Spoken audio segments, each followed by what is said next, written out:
Bonjour à tous, aujourd'hui nous allons parler des erreurs fatales du match Algérie versus Cameroun et analyser les pièces maîtresses de l'arbitrage. Nous commençons par préciser que dans les règles de la FIFA, un gardien dans sa surface est protégé et sa sécurité est primordiale, et selon la loi de la FIFA, il devrait faire siffler toutes les infractions contre lui, purement et simplement.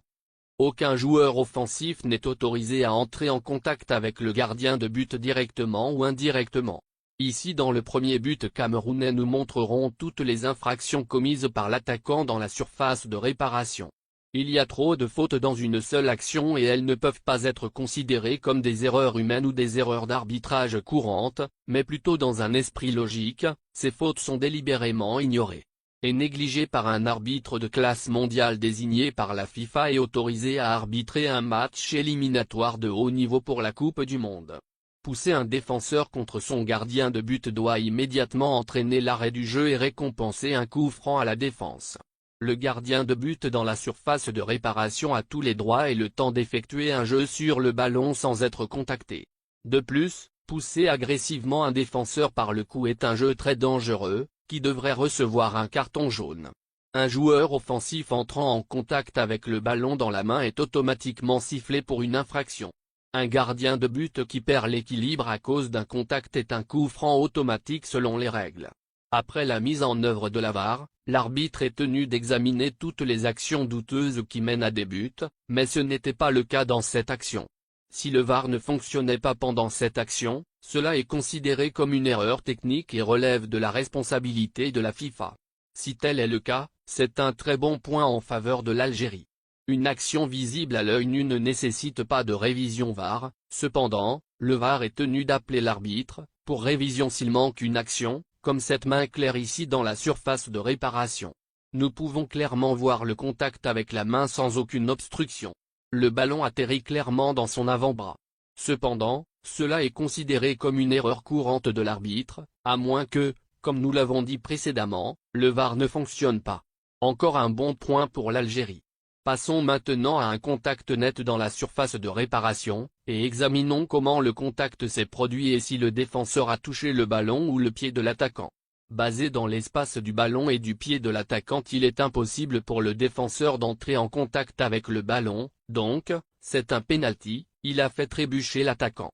Encore une fois, où est le VAR ici? Dans cette prochaine action, nous examinerons une autre main évidente. Et encore une fois la question: où était le VAR? Qu'a fait l'arbitre et pourquoi l'action n'a pas été examinée?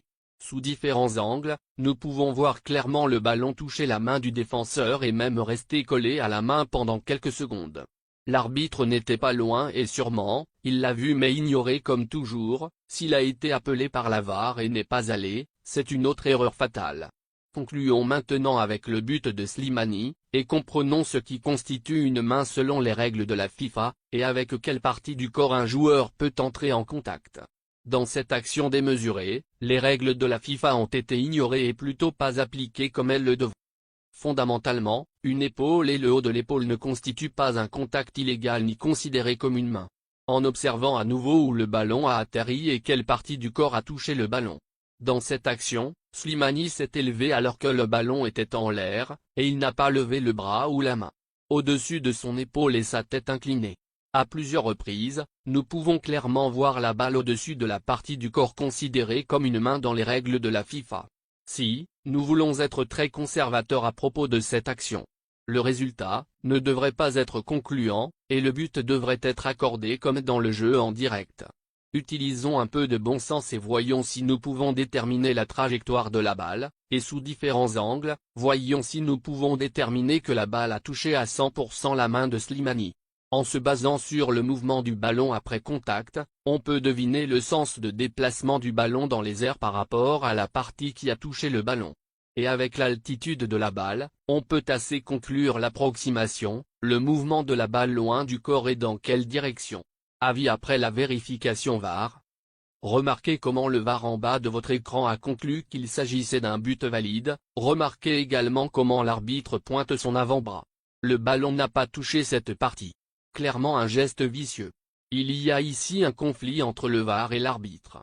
Est-ce un dur proof en faveur de l'Algérie? On ne sait pas. Discutons brièvement des règles d'un handball avec quelques illustrations. L'IFAB définit la limite entre l'épaule et le bras comme le bas de l'aisselle.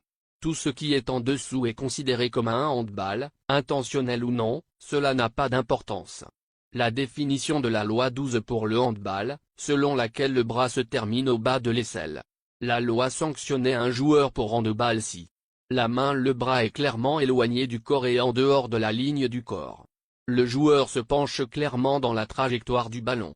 Le ballon parcourt une certaine distance.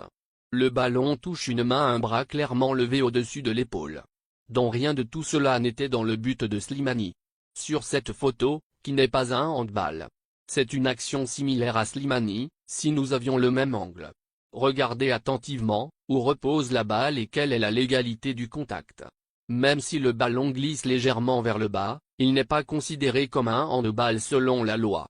Enfin, parlons du litige actuel et de ce qui devrait arriver et quelles en sont les ramifications. Dans le cas de l'Algérie, les organes juridiques de la FIFA devraient déterminer si le match a été arbitré équitablement ou s'il y a eu des erreurs excessives qui ont fait pencher la balance en faveur d'une autre équipe et ont rendu le match injuste. Ou s'il y a simplement eu des erreurs courantes sans fondement. L'organisme juridique doit contacter les témoins dans ce cas, les arbitres et le VAR, revoir le match et, plus important encore, enquêter sur tout contact entre les arbitres et les équipes. Ils sont également tenus d'écouter toutes les communications entre l'arbitre et le VAR. Déterminer ensuite, si le match doit être rejoué, aucune autre action n'est nécessaire et le Cameroun se qualifie toujours, ou même dépouiller le Cameroun de la qualification et la donner à l'Algérie. Dans tous ces scénarios après le verdict, les deux équipes ont 21 jours pour faire appel de la décision contre eux auprès d'Utah.